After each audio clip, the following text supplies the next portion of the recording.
श्रुयामदेवाः भद्रं पश्येमाक्षभिर्यजत्राः स्थिरैरङ्गैः सुष्ठुवागुंसस्तनूभिः यशेमदेवहितं यदायुः स्वस्ति न इन्द्रो वृद्धश्रवाः स्वस्ति नः पूषा विश्ववेदाः स्वस्ति नस्तार्क्ष्यो अरिष्टनेमिः स्वस्ति नो बृहस्पतिर्दधातु ॐ शान्ति शान्ति शान्ति।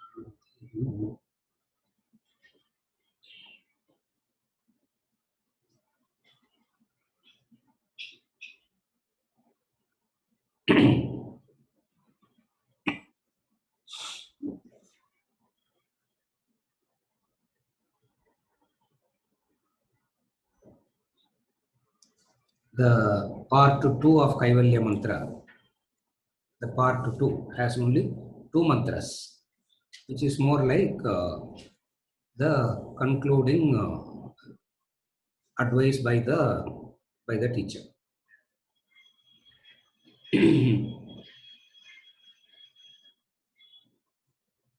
Till now, what we have studied, Kaivalya Upanishad. Till now, what we have studied, the part 1.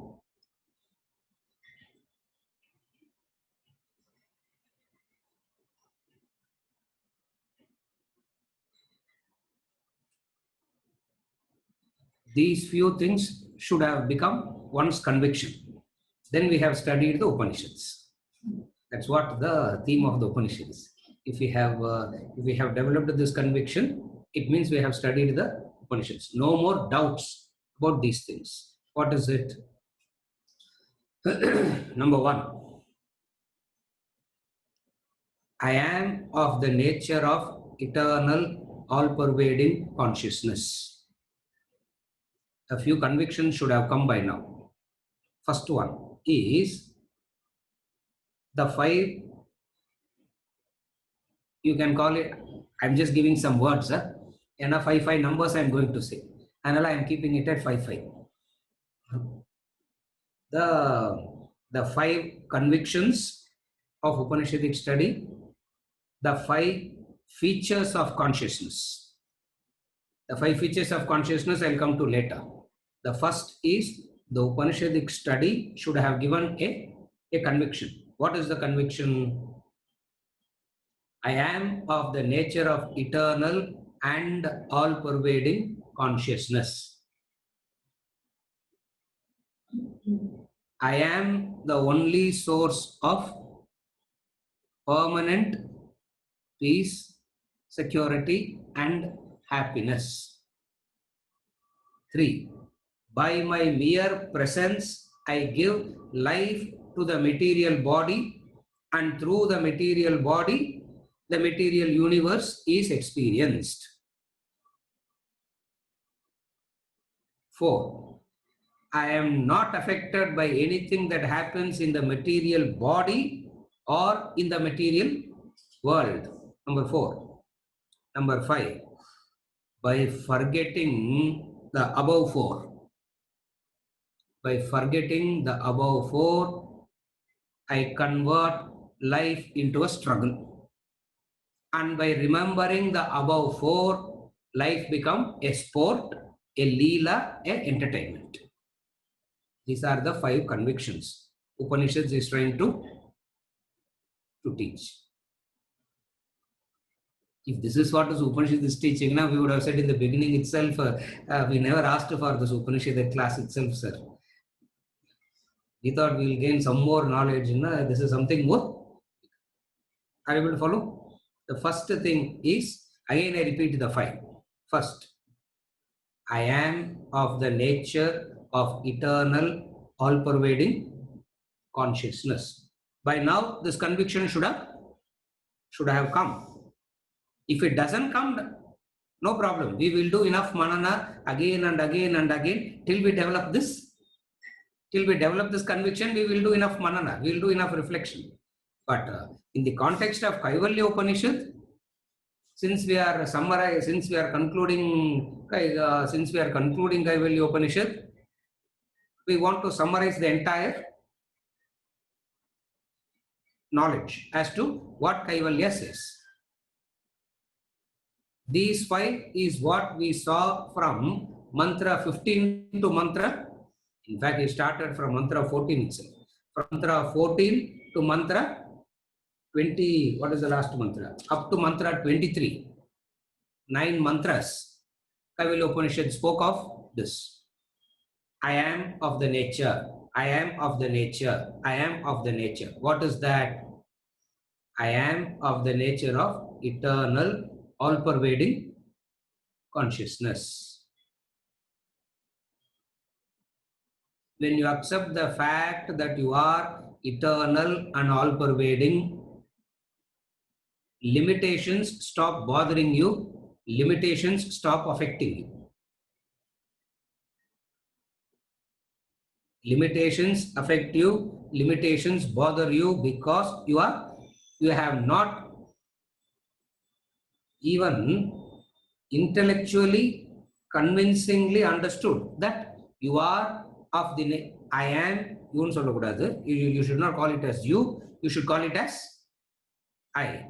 You should call it as my nature.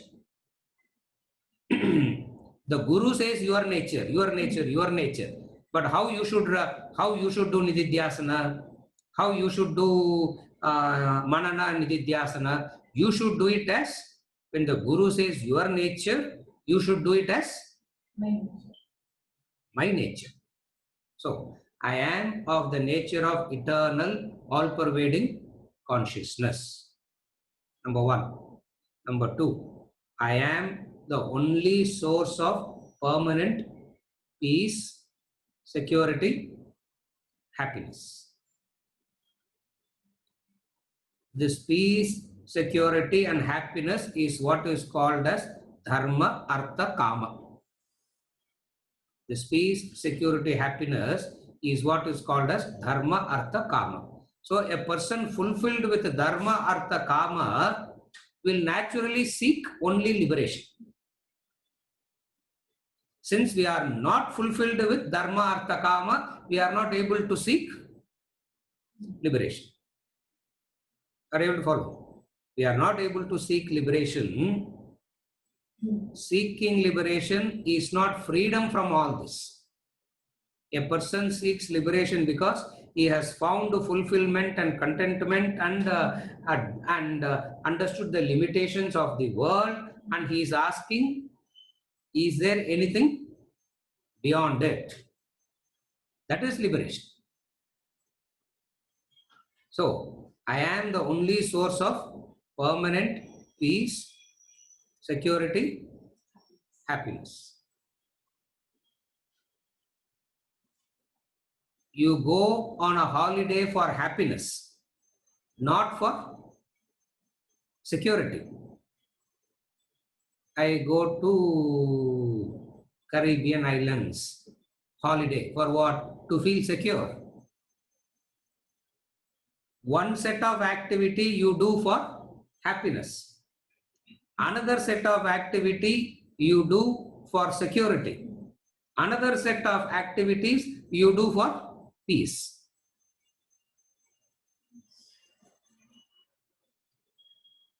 Peace. Like you do a charity, you help somebody. This all gives you, so there are some activities that gives you peace. There are some activities that gives you security. There are some activities that gives you happiness. Are you able to follow the 3 distinctions? Three sets of activities directed at 3 distinct goals: peace, security, happiness. Now what you have understood by now, I am the only source of permanent peace, security, and happiness. I go on a holiday for happiness. I acquire wealth for security. I acquire wealth, family, all that for security. I practice higher values that gives me mental peace. So 3 distinct activities. That is why you don't mind spending wealth which is security for happiness. You acquire wealth as security at one stage, and you don't mind spending that money which you have acquired as security for happiness at another stage. So one set of activities is towards peace, one set of activities are towards security, another set of activities is towards happiness. And all these three are directed towards the world.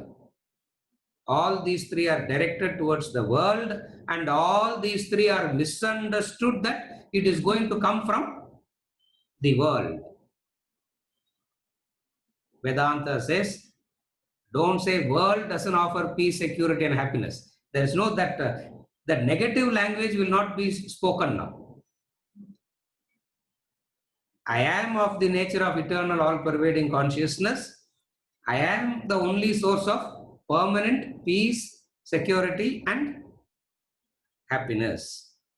So yeah, second, the 5 convictions. Yeah, 5 you can call as 5 cardinal principles of Vedanta. You can call as 5 convictions of Vedanta. You can call as 5 capsules of Vedanta. Upanishads means you should have had this conviction. In Bhagavad Gita, we will say something else. Bhagavad Gita, we will say something else. Atma Bodha, we will say something else. Upanishads, we take a different stance. The third thing is, by my mere presence, I give life to the material body. Material body means the body, mind, intellect. Not just the physical body. By my mere presence, I give life to the material body, and through the body,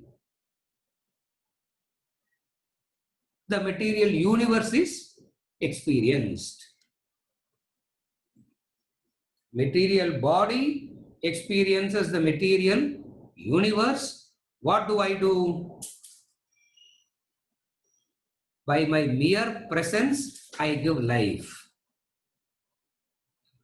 So, I tell you,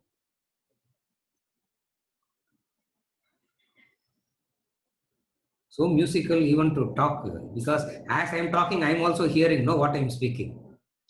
Yeah.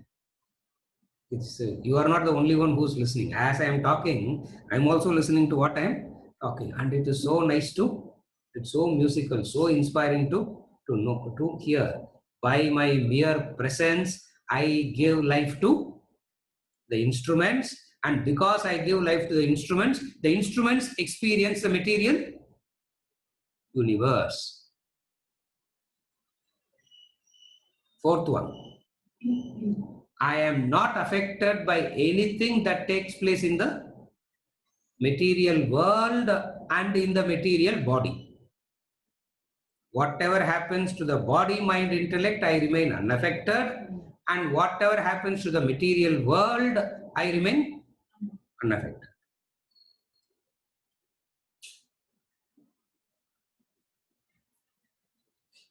If you don't do these 4, fifth one. If you don't do these 4, the fifth one. By forgetting your nature, you convert life into a struggle. By forgetting your nature, you convert life into a struggle. And by remembering your nature, you convert life to a Leela, a sport. That is why Krishna's life is called Krishna Leela. Krishna's life is called Krishna Leela.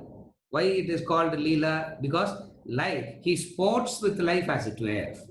Why? Because he went through all the natural phenomena of life, which are the ups and downs.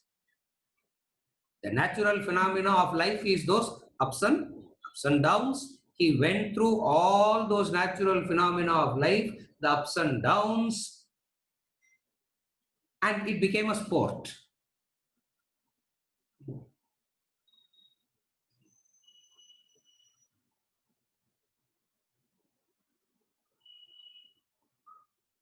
Rama has never lost a battle.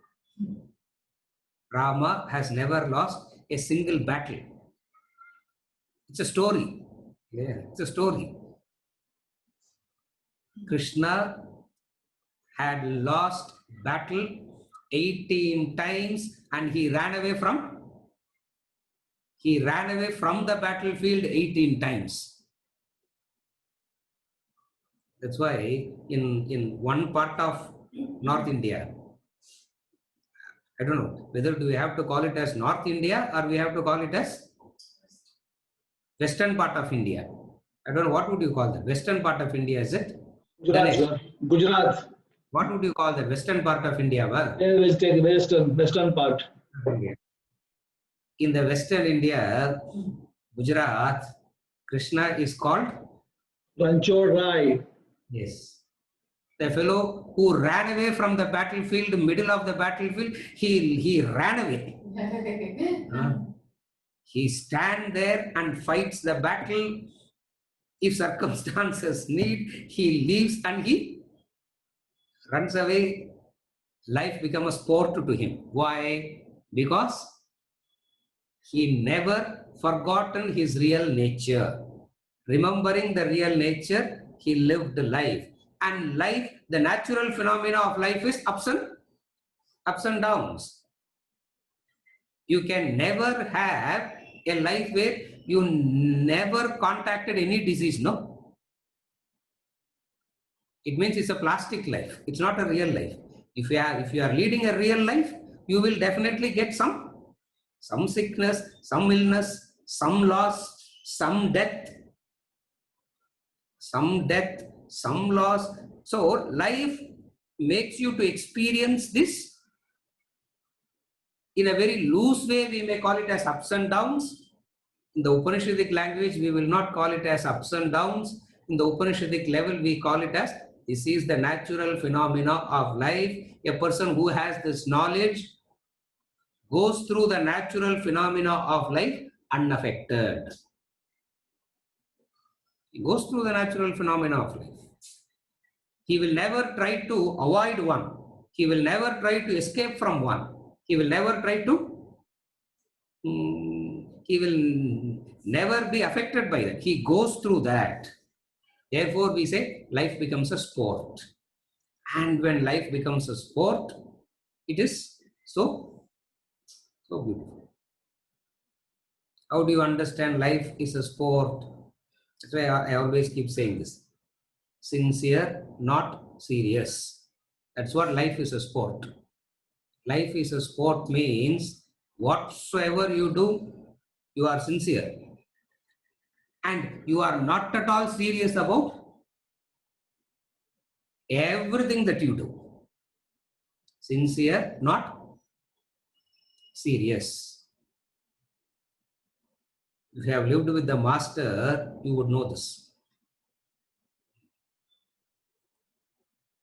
This is, I kind of coined this looking at the way in which Swamiji lives life. Whatsoever he does it so sincerely, but never serious about anything that he does. He used to wonder how it is possible. Krishna, whatsoever he does it sincerely. When he argues for battlefield to Arjuna, he gives convincing arguments. When he goes and argues for peace with Duryodhana, you should see the arguments that he gives for peace. Sometimes I used to think maybe before reading Bhagavad Gita, we should read that argument also and see how the same man can talk that and the same man can talk this. How effortlessly he adapts himself to the situation and moves on. This is what happens to a person if you remember your true nature. By forgetting the above four, You turn life into a struggle. You turn life into a struggle.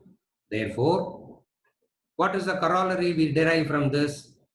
Life is not a struggle, you convert it into a struggle. Per se, life is not a struggle, you convert it into a struggle because you are not able to remember and identify with your true nature. That is the reason. These are the 5 cardinal principles of Vedanta, Upanishad. If you ask me to speak on Mundaka Upanishad, at the end of the Mundaka Upanishad, I will say this. If you ask me to speak on Katha Upanishad, at the end of the Katha Upanishad, I will say the same thing. Because this is the 5 cardinal, the 5 principles. Are you able to follow?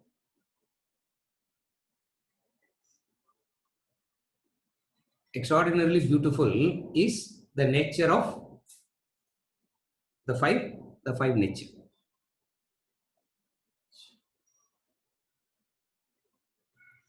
When he drove the chariot, Krishna, he drove the chariot, 8th day evening, Kunti visited the battlefield. The Kunti, the mother of the Pandavas, visited the battlefield.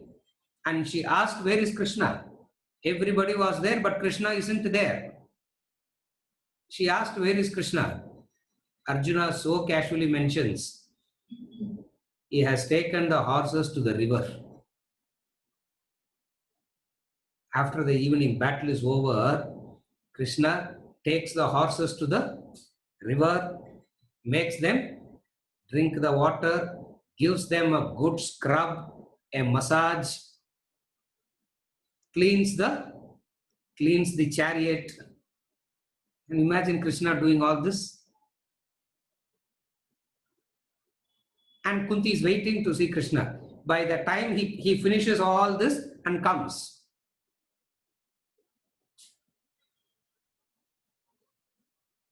And he asks Krishna, Krishna, why are you doing this? You could have asked. She asked this. You could have asked somebody to do this. No, Krishna.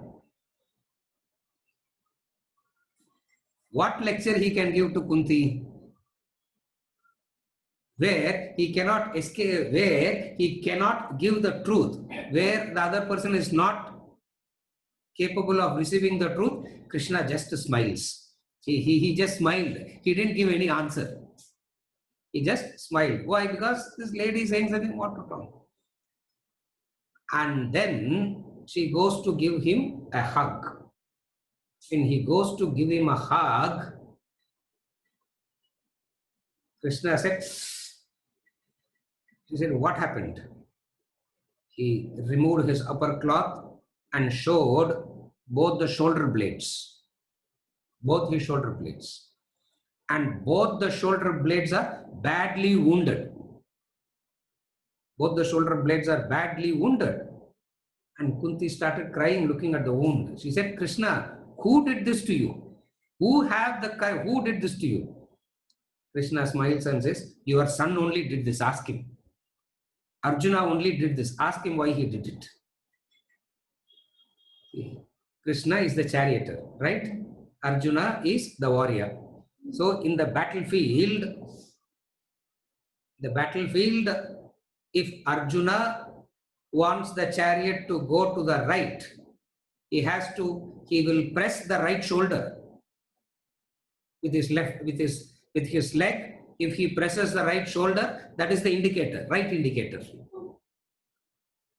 Presses the left shoulder, left indicator. And throughout the day, right, left, right, left, right, left, with the spiked shoes, what will happen?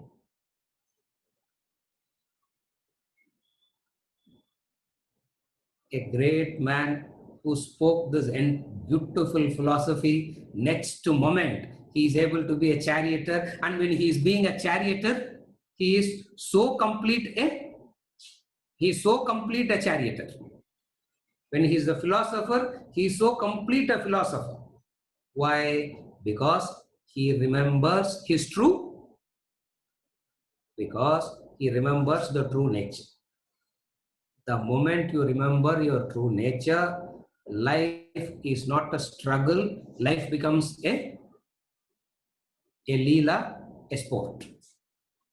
These are the 5 convictions that you should have developed by now. Then the next 5 is more beautiful. The next 5 is more beautiful. Manohar, keep this as common summary for everything. Huh? Keep this as a common summary for everything.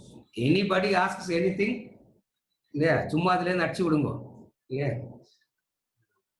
Keep this because this is the common thing for all that. Then comes the 5 features of consciousness. More important, 5 features of consciousness. Number 1, consciousness is not a part, a product, or property of the body. First thing that is, I have to be very clear. Consciousness is not a part. It's not part of the body. It's not a product of the body. Neither is it a property of the body. So consciousness is not a part, product, or property of the body. Number 2, consciousness is an independent entity which pervades and enlivens the body. It pervades it fully and it enlivens it. The third, consciousness is not limited by the boundaries of the body. Number 4, consciousness continues to exist even after the death of the body. Number 5, this consciousness is not accessible because there is no relevant instrument. Such a wonderful, beautiful consciousness. Why can't we know it? Why can't we access it? It is not accessible because you do not have the relevant instrument. Again I repeat, don't worry. Again I repeat the 5. Again I repeat. Vijay, இதெல்லாம் by heart பண்ணி வச்சுக்கணும். All this you should by heart and keep. These are all the essence of, these are all the real essence of the knowledge. All the study and analysis and reflection is to come to this conviction, is to come to this level of conviction. So we should have this very clear. What are the 5 features of consciousness? Number 1, consciousness is not a part, product, or property of the body. Meaning,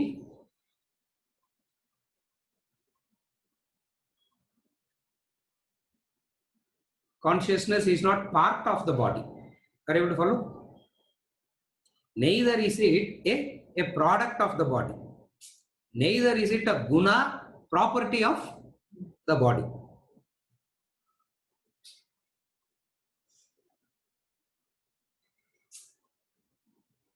Science says consciousness is part of the body. So consciousness is limited, restricted to the body. We say, Vedanta says, no, consciousness is not a part, product, or property of the body. Number 2, then what does it do? Consciousness is an independent entity which pervades the entire body and enliven the body.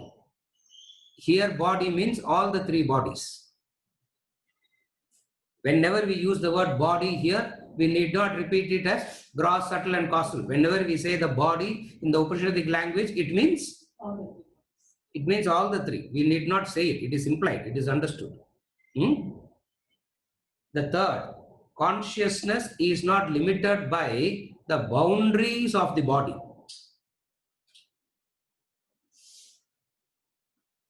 consciousness continues to exist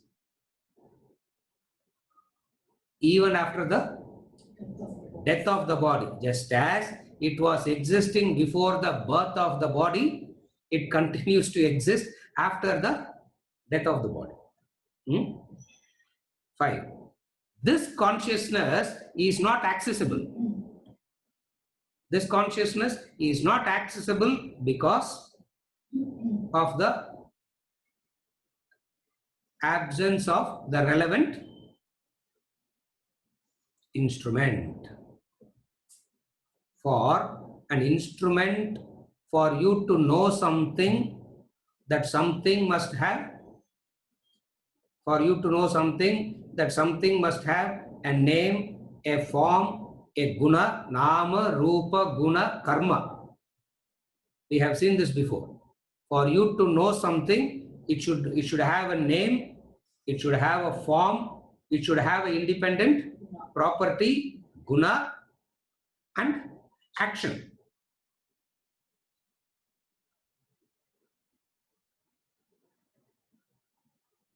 If you go to the logical treatises on Vedanta, they will add the 5th one. The 5th one is Sambandha. Sambandha means how this one is intricately connected to the totality. The 5th one. Sambandha means connection. So, for you to talk about anything, 5. Nama, Rupa, Guna, Kriya, Sambandha. Fish, the name. Rupa, it has a particular form. Yeah. Rupana form, not our Rupa.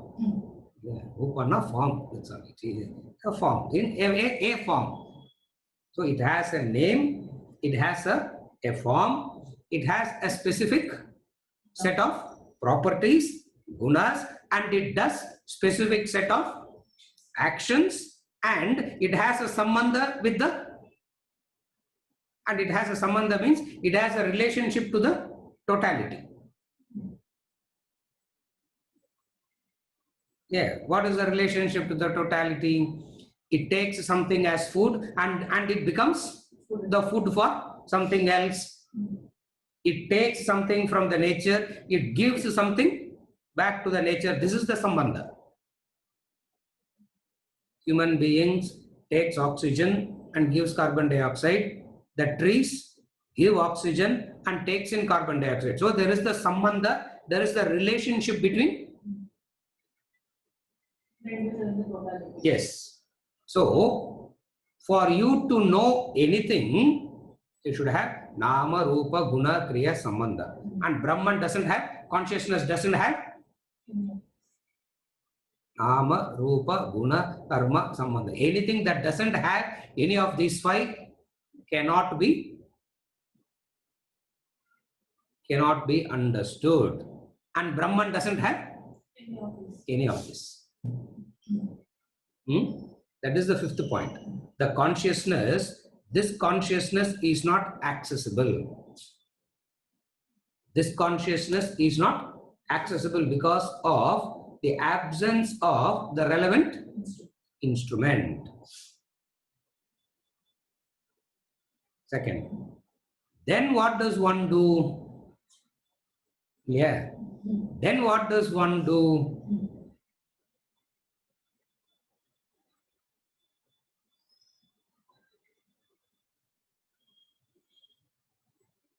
The spiritual practices. I'll give you the summary of the spiritual practices also. Yeah.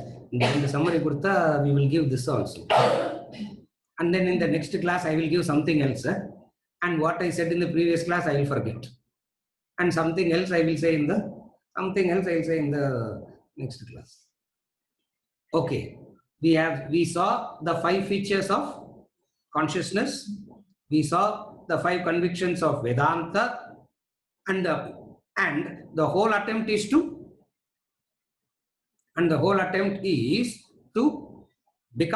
recognize this consciousness. So what does one do to do this? That is a spiritual path.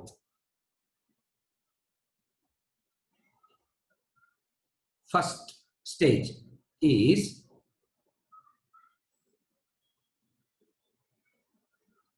the jiva is a victim of the jagat. The current state of human being's life is the jiva is a victim of the jagat, meaning the individual is a victim affected by the world. That is the current state.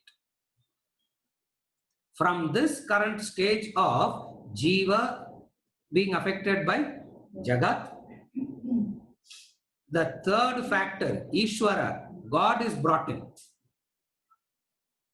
The God is brought in.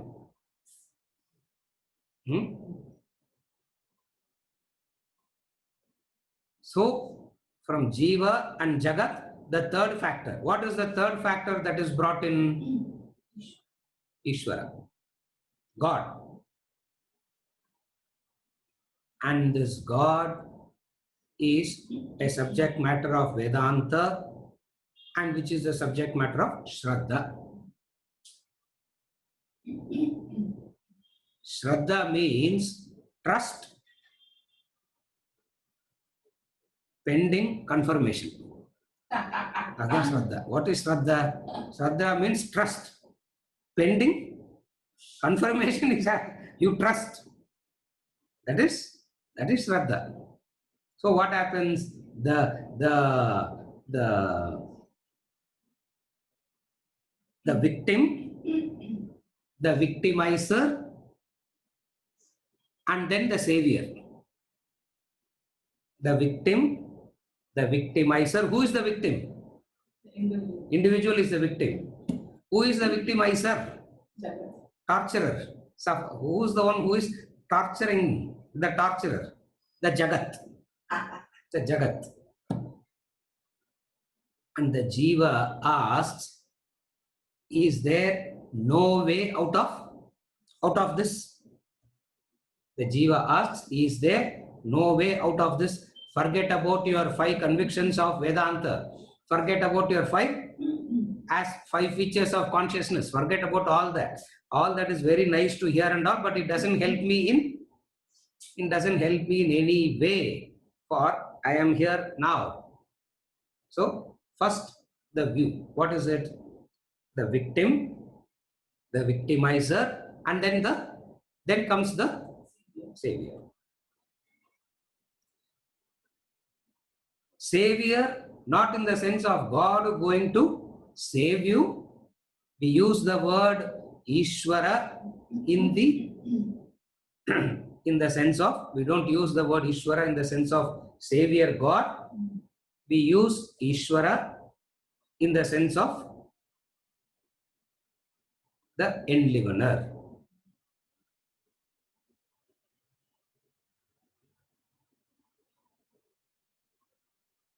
In the initial stages of spiritual practices, this we are very familiar. Jnana yogena sankyanam, karma yogena yoginam. That we know very clearly. Verse number, where is that? Chapter 3, verse 3. Jnana yogena sankyanam, karma yogena yoginam. Where is that? Chapter 3, verse 3. Manohar, very correct. Yeah, he has by-hearted that, the formula. Jnana yogena sankyanam, karma yogena yoginam. In the initial stages, do karma yoga. In the advanced states, jnana yoga. A karma yogi is jiva jagat ishvara. Jnana yogi discusses only 2 things, Atma and Anatma. Are you able to see what a Jnana yogi is contemplating upon? What is Atma? What is Anatma? Anatma means, Atma means the self. Anatma means the non-self. So Jnana yogi talks about only that. What is self and what is non-self.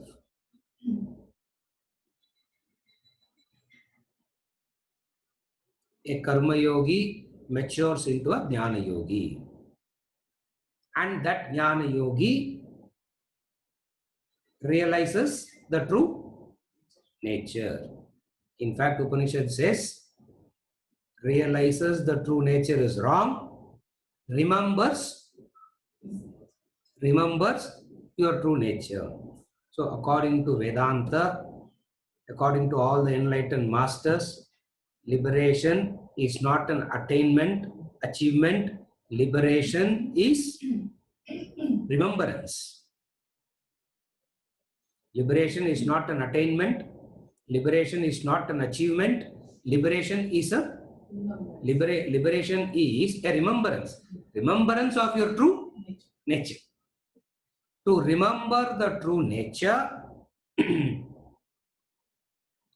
you do the study. What is the study? LHS, RHS. Left hand side, right hand side. Left hand side, the individual, the world. The properties of the individual, the properties of the world. Right hand side, Brahman. There are two things now. You as a human being now, you can use the I of the two, where you place the I. There are two things. Where you place the I, with what you identify. If you identify with the anatma, meaning the non-self,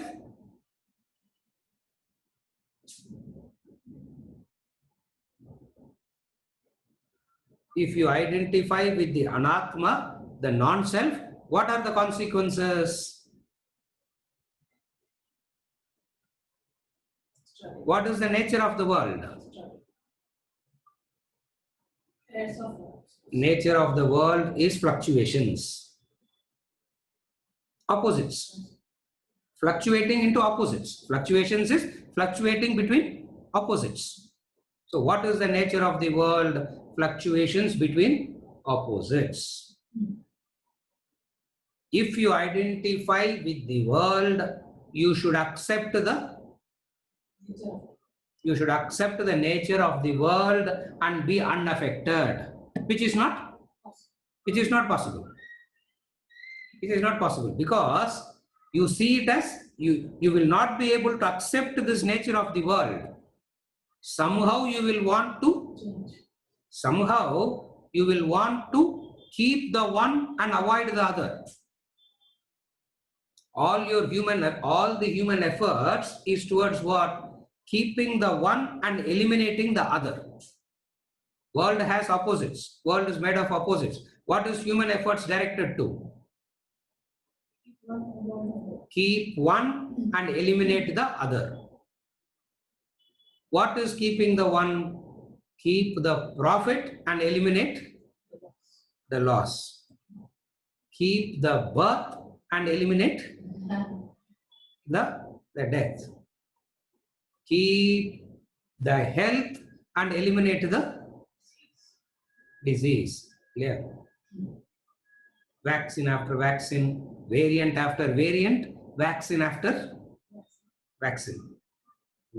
Variant after variant, vaccine after vaccine, and if vaccine comes, I will also take the vaccine. Huh?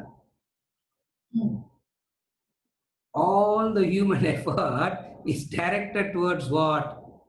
A futile, meaningless, purposeless effort. Why it is meaningless, futile, purposeless? Because you cannot have the one and eliminate the other. Next you will say, okay sir, I will not eliminate the other, but at least I can minimize it, no? Under manageable proportions, I can minimize it, no?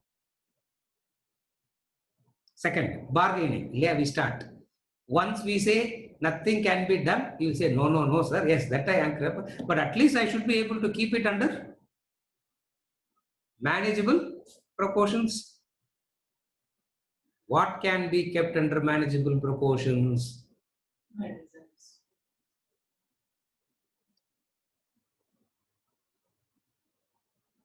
You maintaining a distance from that is manageable. What you can do is you can maintain a distance from that. that distance is called sannyasa, vairagya, renunciation. That mental distance you keep from the fluctuations of the world is called vairagya, sannyasa. That is why vairagya, sannyasa doesn't mean only when there is a loss you take up to sannyasa, and when there is a profit you. When there is a profit, you are immersed in that profit and enjoy the profit, and then when there is a loss, you practice vairagya. No. Profit, loss, you see it in the same way. You see it in the same.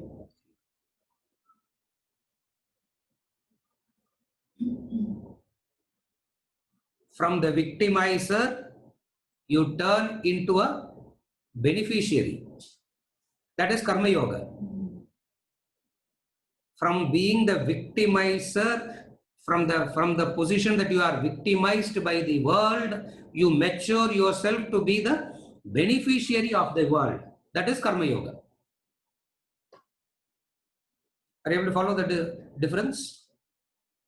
In karma yoga, you make an effort to be the beneficiary. That's why it's called loka sangraha. You work for the welfare of the world, increase the circle of identification. I'm not getting into those details. I'm only giving the summary in a very concise formula way, which you can use for you to expand it by yourself. I'm trying to give something like a formula which you can expand it by yourself. Are you able to follow? So, from you being a victimizer, if you are a victimizer of the world, what would be your attitude towards the world? One of anger, frustration, hatred, escapism. If you feel you are a victim, what do you want to do? You will get angry, you will get frustrated, you will get depressed, and you will want to run away. So, from this victimizer, you change. From all this, what do you understand? World is remaining the same, you are only changing. After you attain enlightenment also, summer will be summer and winter will be winter. After you attain enlightenment, and also if the mosquito bites you, you will get you will get dengue, you will get malaria. It's not that if the mosquito bites an enlightened person, the mosquito will get that enlightened, purified blood and it will get enlightened. It's not that. World remains the same, but something in you is changing. Are you able to see the difference? What is that? From being the victimizer, you evolve to a benefactor. You work for the welfare. By working for the welfare, a calmness will be achieved. And that calmness is essential for higher, deeper inquiry. What is a higher, deeper inquiry? After a while, you understand that you don't need to work for the welfare of the world and all that. For the world takes care of itself. All that you need to do is to distinguish the difference between Atma and Anatma, the self and the non-self, the self and the non-self, the self and the non-self. From a bhogi, you turn to a yogi. From yogi, you turn to a sannyasi. From sannyasi, you turn into a meditator.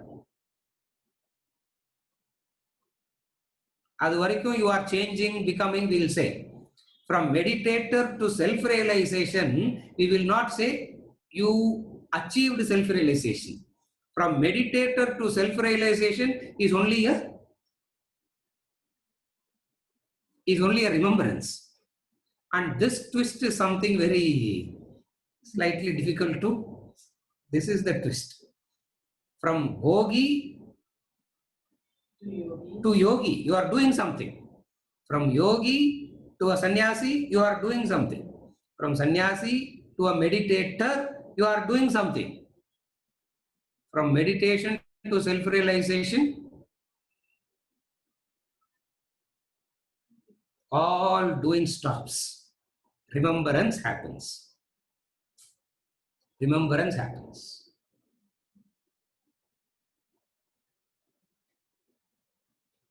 If the last stage from meditator to self-realization, remembrance, if it is difficult to digest, if it is difficult to conceive, ignore that. Don't worry about that. With Shraddha, you convert yourself from bhogi to yogi to sannyasi to meditator.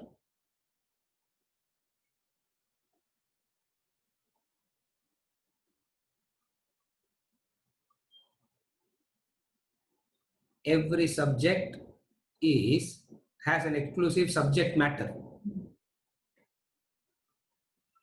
Every subject has an exclusive subject matter.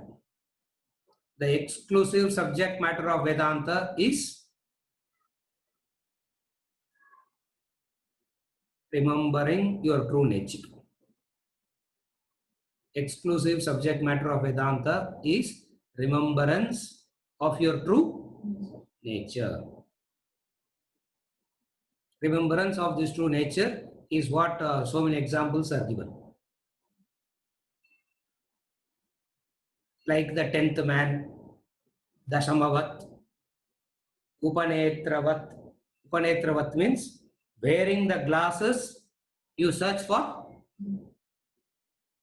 Wearing the glasses, sometimes it happens. Wearing the glasses, you search. Where is my glass? Where is my glass? Where is my glass? And somebody has to say, then what is it here? You never lost it, but you misunderstood that you lost it. The third example is Swakanta Bharanavat. Swakanta Bharanavat means the woman losing her necklace.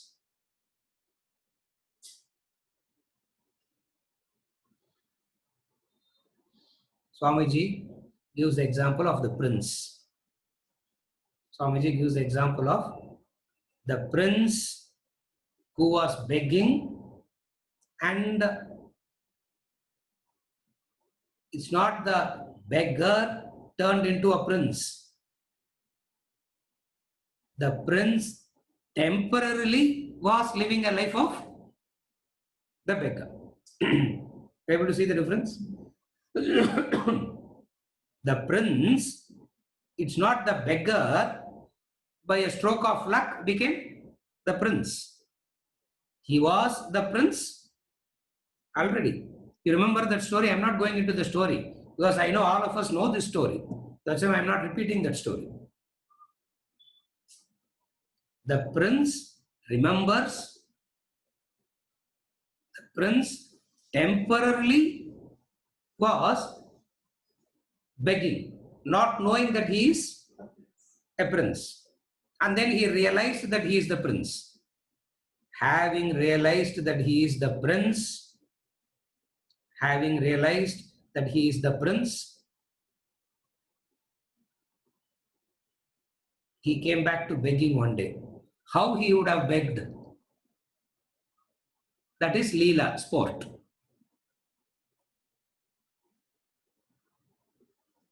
What is the difference between the two stages of begging? Able to see the difference? What is the difference between the two stages? He was begging then and he was begging now. What is the difference? Somebody give him a coin, he is very happy. Somebody shoos him away, throws him away, he is very dejected, affected. Now somebody gives him a coin, makes no difference. Somebody shoos him away, again it doesn't make any difference. Because from meditator to self-realization is a remembrance. Upanishad says, Vedanta says, a sinner is not going to turn into a saint.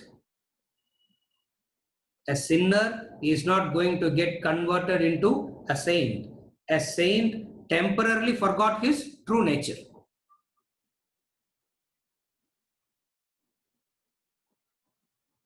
So, what is self-realization means?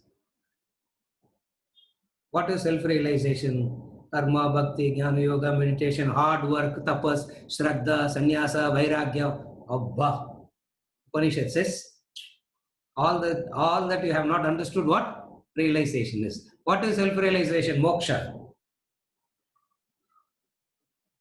Remembering your true nature. So just remembrance of your true nature.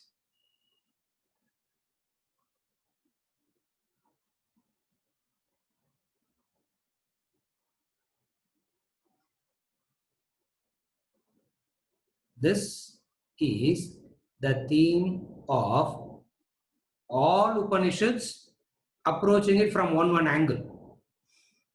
Kathopanishad approaches it from one angle. Prashna Upanishad approaches it from another angle. Brihadaranyaka Upanishad approaches it from another angle. But nevertheless, the roads they take, the path of analysis they take is different.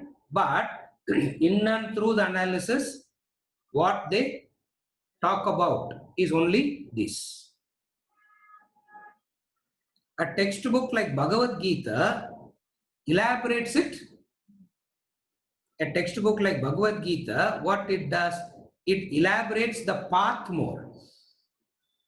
It can't elaborate the consciousness. What it can elaborate on the consciousness. So what it does, it elaborates the path in greater detail. A textbook like Atma Bodha, what we call as introductory textbooks, gives a more of, even Gita does it.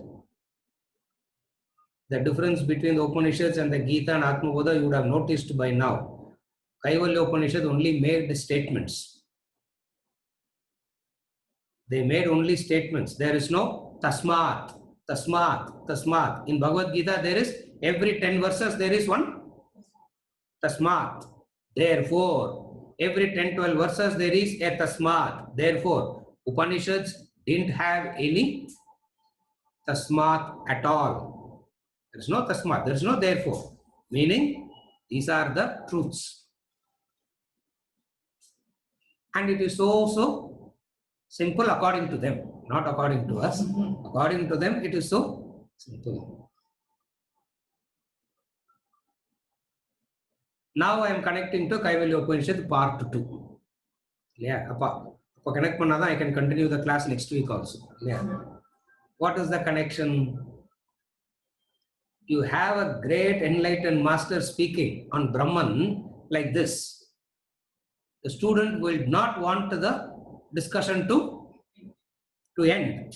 The student would not want the discussion to end, for he is so motivated, he is so inspired. So what the student does, Upanishad is over. After the Guru says the Upanishad is over, the student asks, teach me the Upanishad again. Teach me the Upanishad again. He will not say, Abbada, thank you, classes are over. He will not say. He will say, teach me the Upanishad again. Why? Because where do you get an enlightened master talking? Where do you get an enlightened person talking? Where do you get it? It's such a rare thing.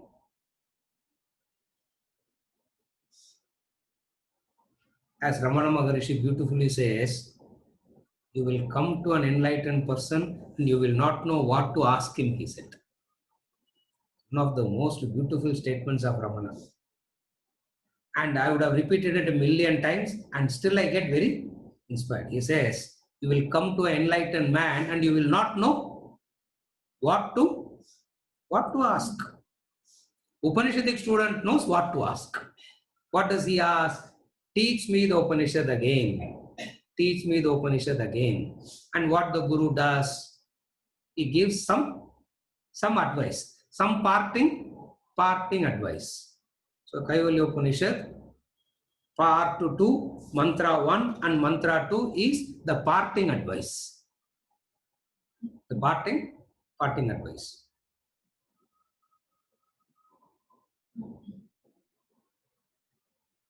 Ashwalayana is the student. Brahma is the teacher. Somewhere we have heard these names, sir. Where did we hear this name? Ashwalayana is the student of Kaivalya Upanishad and Brahma is the teacher of Kaivalya Upanishad. Now Ashwalayana, all this is implied. Ashwalayana is looking up. Ashwalayana is looking up. Recognizing what Ashwalayana is asking,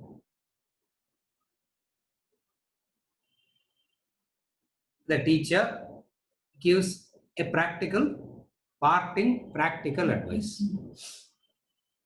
And don't get really thrilled, excited about this practical advices and all that. If you read the practical advice, Upanishad seems to be easier than the practical advice that he is going to give. And the practical advice we will take up in the next session, not today.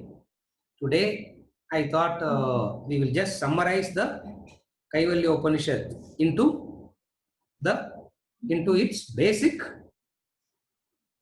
essence. Next session, we would do the part 2. Yes.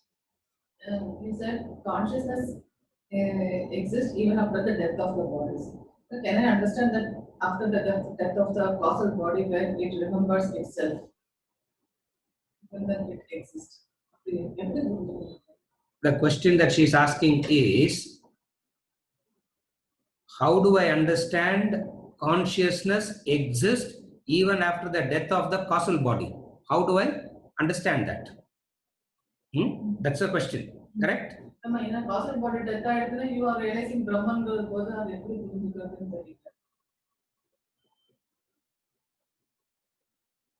The self knows itself by itself. The self knows itself by itself. Number 1. The object requires the light. The light exists even if there is no object to lighten. Are you able to follow? The object is dependent on the light, and the light is not dependent on the object. Meaning, even if there is no object in this room for the light to enliven, light still continues to exist in its original form. Since the instruments are designed only to see the reflections, the original cannot be understood. Why? Because the instruments that we have is designed only to see the reflections, not the original. The instruments of body, mind and intellect can only see the reflections, not the original. It's the inherent defect. We can't call you can use the word defect, or you can use the word limitation, or you can use the word nature. Through the instruments, it cannot be known. Yajnavalkya to Maitreyi, he beautifully answers her in Brihadaranyaka Upanishad, chapter 6. Brihadaranyaka Upanishad, chapter 6 is called Sadvidya portion. Beautiful discussion between Yajnavalkya and Maitreyi. To Maitreyi, the wife, Yajnavalkya, the husband, gives this answer. The self knows itself by itself, Maitreyi. That you need not worry. The self knows itself by itself. Swayam prakashate atma. That's the mantra. Swayam prakashate atma. Swayam prakashate atma means the light lightens itself and enlivens everything also. Are you able to follow? Light, by what light the light is seen? Its own light. So, light has two properties. it lightens itself and it lights up everything else. Are you able to follow? Consciousness is the closest example the Upanishad comes is this light and all that. That's why I'm giving this example. And these examples is what is Shankaracharya takes and very liberally uses in Atmabodha. In Atmabodha, Viveka Chudamani, Panchadashi, they use the examples from the Upanishads. Light has this property. What is the property? By what light the light is seen? Its own itself. Second, when you see the object, what you miss? The light. Though no object cannot be seen without the light, and the light will be missed when you see the object. Are you able to follow? Therefore, consciousness continued to exist even at the death of the causal body means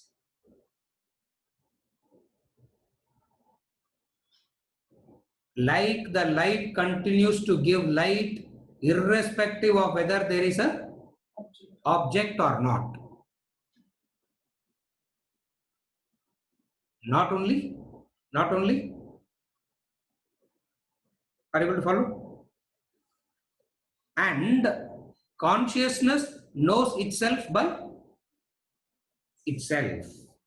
It doesn't need an instrument to know. Why? Instruments are designed to see only the reflections. That is why the human being is called conditioned consciousness. There is the pure consciousness and the human being is called the conditioned consciousness. Conditioned by what? Conditioned by the boundaries of the body, the mind, the intellect. Conditioned by the boundaries of causal, subtle and gross. Conditioned by the three states of waking, dream, deep sleep. Conditioned by the five koshas. But nevertheless, you are conditioned. That's all. Are you able to follow? This is how it is understood. What? How consciousness continues to exist even after the death of the body. It can continue to exist even after the death of the body because it was there even before the. It can continue to exist even after the death of the body because it was there even before the birth of the body. That which was there before the birth of the body cannot affect. That which was there even before the birth of the body, the death of the body cannot affect. Therefore, it continues to exist. Are you able to follow? That which existed before the birth of the body will not be affected by the body. That which existed before the body will not be affected by the modifications of the body. What are the modifications of the body? Birth, growth, disease, decay, death. The modifications of the body will not affect the consciousness. The third is when the body dies, consciousness doesn't die. It continues to exist. Are you okay?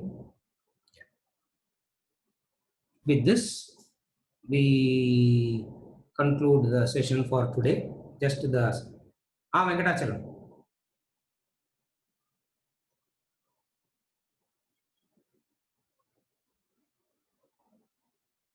Yes. I think you have to unmute yourself or I don't know. I have one question. Yes, if I have the conviction, if I have the intellectual understanding, yes. conviction, I understand my true nature and continue to strengthen my conviction. Yes. Why is the spiritual path like Karma Yoga Yes. and Sannyasa Yoga necessary? Yes. Why is intellectual understanding and continuing to build on that? Yes. Is it adequate? Yes. Intellectual conviction and understanding itself becomes adequate if the mind cooperates. The difficulty is the intellectual understanding requires the cooperation of the mind, and the mind is that which has lot of samshayas, doubt. And any amount of intellectual conviction, any amount of clarity will only reinforce the doubt of the mind. For the very nature of the mind is to Negate. doubt that which is not pratyaksha. The very nature of the mind is to doubt that which is not pratyaksha. You ask, are you Arvind? I want to see Arvindan. I say, I am Arvindan.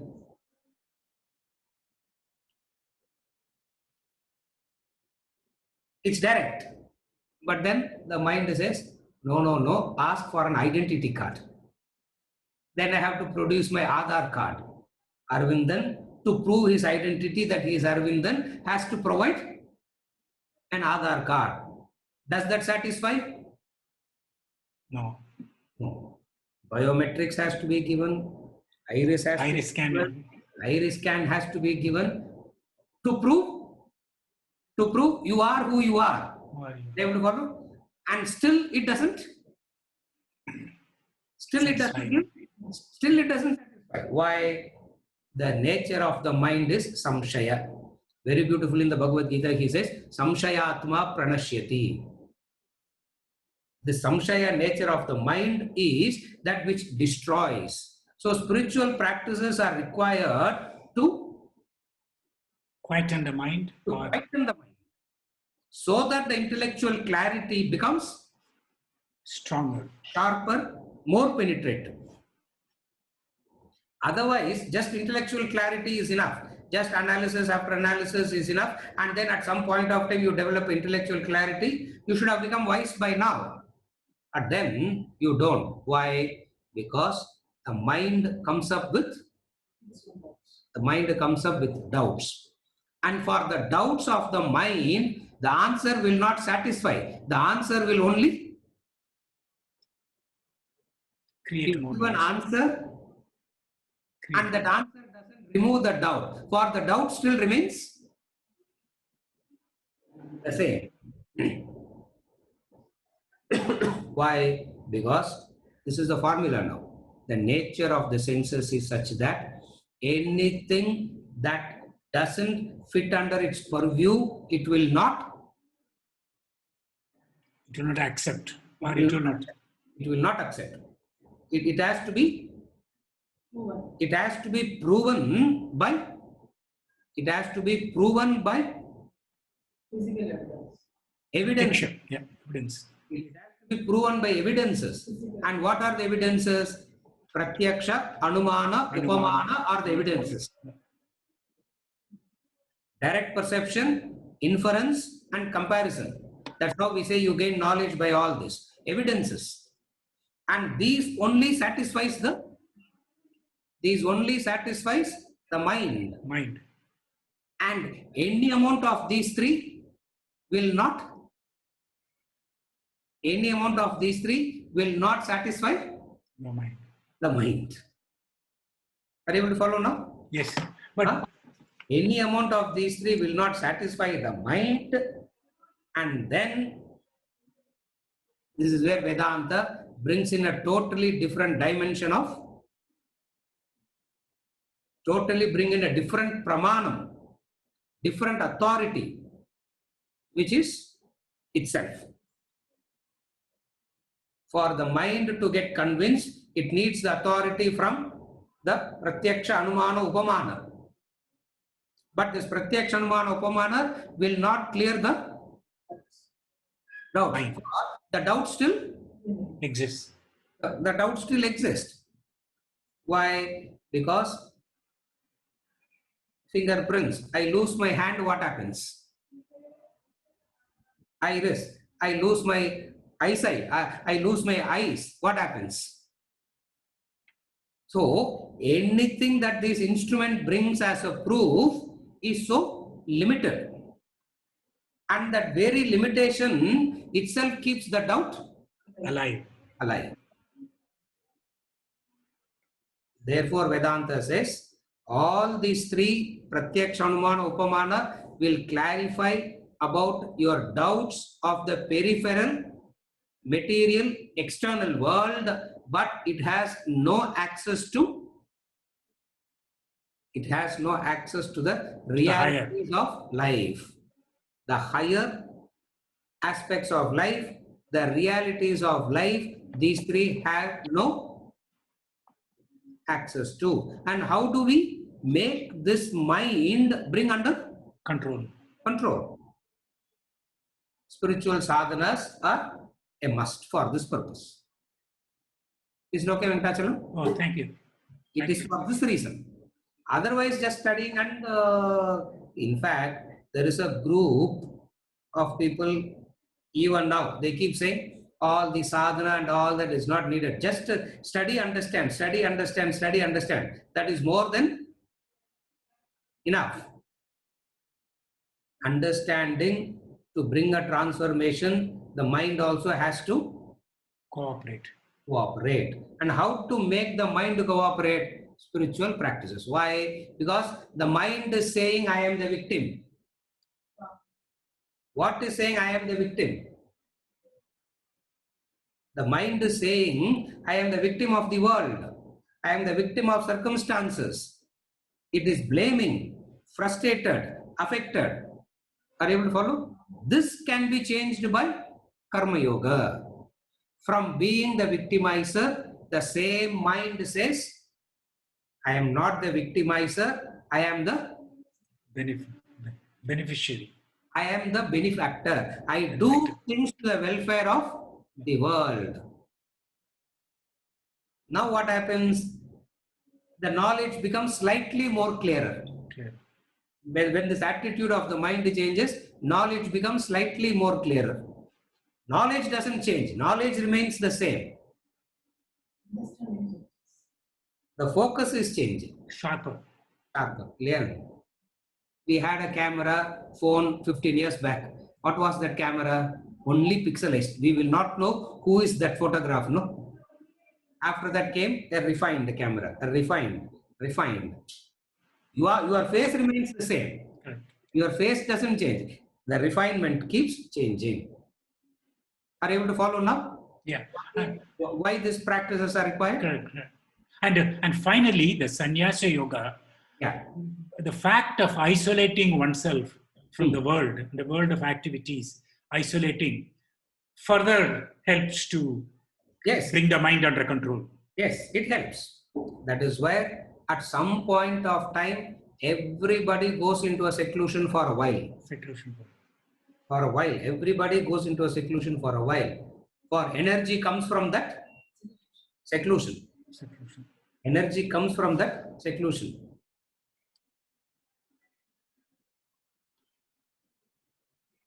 The Bible, every few weeks, they talk about Jesus Christ retreating to the mountains to be all by Himself.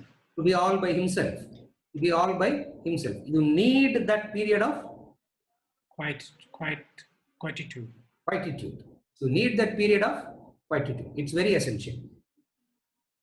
Is it okay? Yes. Thank you. Yeah. With this, we conclude for today.